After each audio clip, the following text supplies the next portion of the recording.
1,000 refugees from Afghanistan have begun arriving at Camp Atterbury outside Edinburgh. They're among the more than 120,000 Afghans who were evacuated in a frantic 2 weeks after the country fell to the Taliban last month.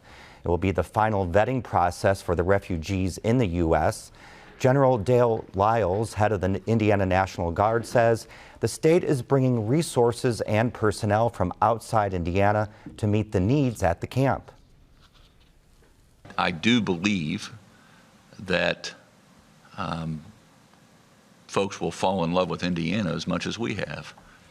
And I hope some of this talent stays close. We're joined on set now by my colleague, Mitch Legan, who has been following this story. Mitch, what's the latest? Yeah, Joe, so as you said, Indiana got its first wave of Afghan evacuees on Thursday. They flew into the Indianapolis International Airport, hopped on a bus, and made the hour or so trips down south to Camp Atterbury.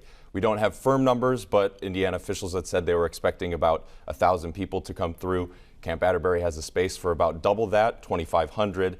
And so in total, officials are expecting about 5,000 refugees to come through in the next couple weeks.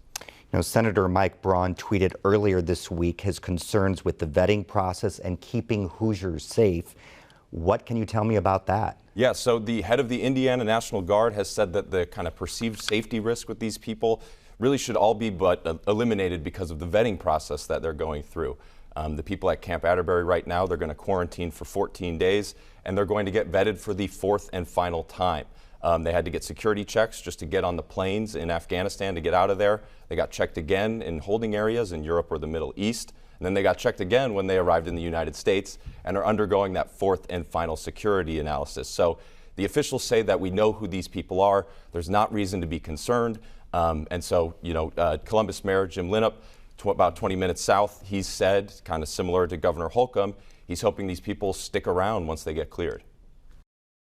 We have already had employers from some of the industry here in Columbus contact us, just making us aware that if there's an opportunity, they would like to talk to these immigrants to see whether or not they could be candidates for a job.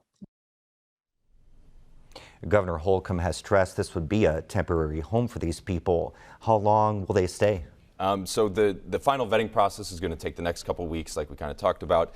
And when people can leave is going to be dependent on their visa status. Those with SIVs or special immigrant visas, they could leave after that 14-day quarantine period, have a family or friend pick them up. That's because they've already been okayed. Those whose status still isn't as clear, they're going to have to stick around and get that figured out. And once they do, they'll get connected with refugee organizations who will hopefully connect them with family if they've got family in the States. If not, they'll find them a place to live either here in Indiana, elsewhere in the United States. But officials have said after that 14-day quarantine period, they expect people who are at Camp Atterbury to be there for about single-digit weeks.